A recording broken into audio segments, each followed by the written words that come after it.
As a lifelong horror reader and horror writer who's published multiple books, comics, and video games, some of you are not reading books that are older than 5 years old, and it shows.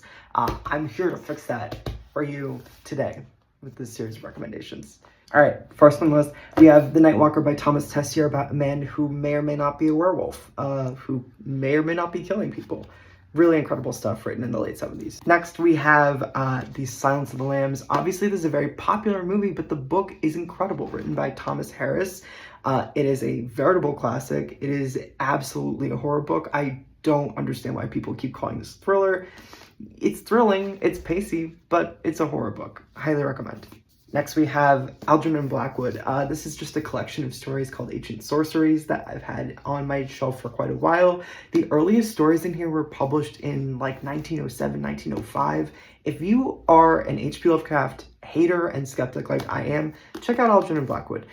He has much more interesting concept. The prose is beautiful. I absolutely love some of his work. The Willows is a classic. Exquisite Corpse by Poppy Z. Bright, also known as Billy Martin. This book is absolutely horrifying, beautiful, devastating, emotionally and psychologically.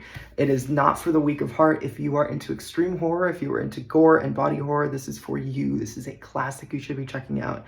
It is about a serial killer couple and their final victim, who are also living in the time of the HIV/AIDS crisis.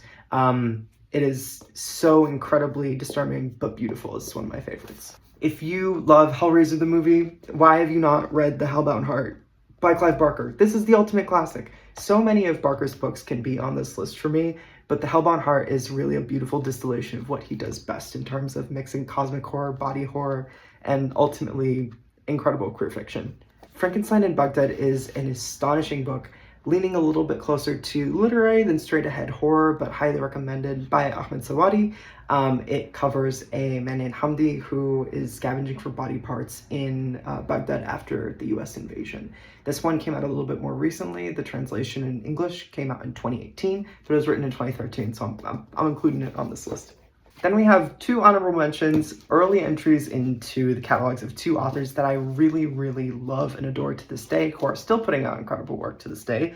I have The Least of My Scars by Stephen Graham Jones. This is an incredible early Jones work, covering a serial killer who is basically cordoned off in an apartment and is fed victims. It has all of the trademark heart and humor and also beautiful, strange prose that you come to love and expect from early Stephen Graham Jones stuff, and it was recently reissued, even though this is from 2013. Last but not least, we have A Head Full of Ghosts by Paul Tremblay, again, an author who is really doing incredible stuff still nowadays. Horror Movie was a recent favorite of mine, and if you liked Horror Movie, and if you've not read A Head Full of Ghosts, what are you doing? Go read this book. I don't have physical copies of all of these titles, but they also should be on your fucking list. Read old books. Just read old books.